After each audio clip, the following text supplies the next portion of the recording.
സ്വർണത്തിന്റെയും വെള്ളിയുടെയും വില ഈ ആഴ്ചയിലും കുതിക്കും. അമേരിക്കയിലെ പണപ്പെരുപ്പം സ്വർണ്ണ വെള്ളി വിലകൾ മുന്നേറാൻ കാരണമാകും.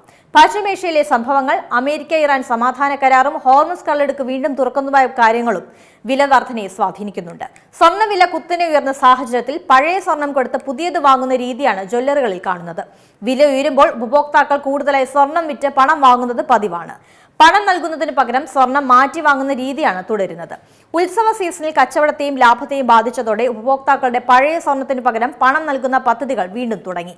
വിലയിൽ വൻ കുതിപ്പുണ്ടായതോടെ സ്വർണത്തിന് ഡിമാൻഡ് ഇടിയുന്നുണ്ട്. പണ്ട് 50 പവൻ വാങ്ങിയിരുന്നവർ 20 പവൻ വാങ്ങുന്നതിലേക്ക് ചുരുക്കി.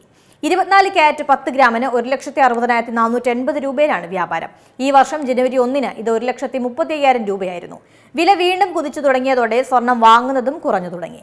കുറഞ്ഞ ക്യാരറ്റ് ആഭരണങ്ങൾക്ക് പിന്നാലെയാണ് എല്ലാവരും. 18 ക്യാരറ്റിലും 14 ക്യാരറ്റിലും 9 ക്യാരറ്റിലുമുള്ള റോസ് ഗോൾഡ് ആഭരണങ്ങളാണ് യുവാക്കൾ ഇപ്പോൾ തിരഞ്ഞെടുക്കുന്നത്. വിവാഹ പർച്ചേസിന് എത്തുന്നവർ കുറഞ്ഞ അളവിലാണെങ്കിലും 22 ക്യാരറ്റ് ആഭരണങ്ങൾ തിരഞ്ഞെടുക്കുന്നുണ്ട്. വിവാഹത്തിന് സ്വർണത്തെ നിക്ഷേപമായി തന്നെയാണ് മലയാളികൾ കാണുന്നത്. പണിക്കൂലി കുറഞ്ഞ ആഭരണങ്ങളാണ് ആളുകൾ തിരഞ്ഞെടുക്കുന്നത്. ഏറ്റവും പുതിയ വാർത്തകളും വിശേഷങ്ങളും വിരൽ തുമ്പിലറിയാൻ സീ മലയാളം ന്യൂസ് എല്ലാ ഡിജിറ്റൽ പ്ലാറ്റ്ഫോമുകളിലും ലഭ്യം.